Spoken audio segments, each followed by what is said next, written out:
अस्सलामु अलैकुम वरहमतुल्लाह। आज हमारा सबक नंबर 26 है। आज के सबक में हम पढ़ेंगे हरूफ मुक़त्तआत।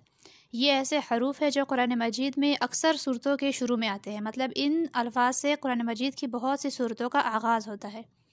ये हरूफ ऐसे हैं कि इनमें इनके मायने किसी को नहीं पता सिवाय अल्लाह ताला की। ठीक है, तो हम ये हरूफ पढ़ के देखते हैं कि किस तरह पढ़े जाते हैं। अऊज़ु बिल्लाहि मिनश शैतानिर रजीम, बिस्मिल्लाहिर रहमानिर रहीम। अब ये जो है लाम पर बड़ा मद है, इसे 5 उंगलियों के बराबर खींचकर पढ़ा जाएगा और मीम पे तशदीद है, तो लाम को मीम से मिलाएंगे यानी तशदीद पढ़ेंगे और फिर मीम का ज़बर पढ़ेंगे। ठीक है, मीम पे जो मद है वो पढ़ेंगे। तो हम पढ़ते हैं बिस्मिल्लाहिर रहमानिर रहीम।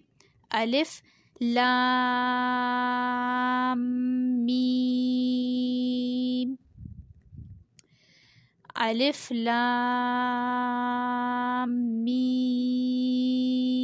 साद, अलिफ लाम रा। रा पे खड़ा ज़बर है, सिर्फ 1 उंगली के बराबर खींच के लंबा करेंगे। अलिफ लाम मीम रा, काफ हा या ऐन साद। यहाँ पे हा पे और या पे खड़े ज़बर है। ठीक है, इन्हें 1-1 उंगली के बराबर खींच के पढ़ेंगे और काफ को और आइन को और स्वाद को 5 उंगलियों के बराबर खींच कर पढ़ेंगे। त्वाहा, त्वासीम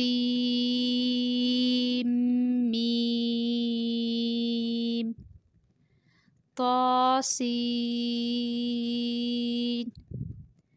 यासीन, साद, हामीम ऐन सीन क़ाफ, हामीम क़ाफ, नून। इसकी अच्छी तरह से प्रैक्टिस कीजिएगा, हर हर्फ को उसके मखरज से अदा करने की कोशिश कीजिएगा।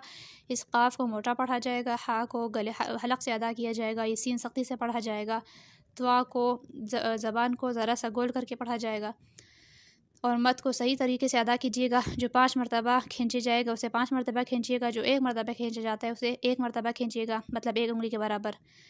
और अपना बहुत सारा ख्याल रखिएगा, मुझे अपनी दुआ में याद रखिएगा। अल्लाह हाफिज़।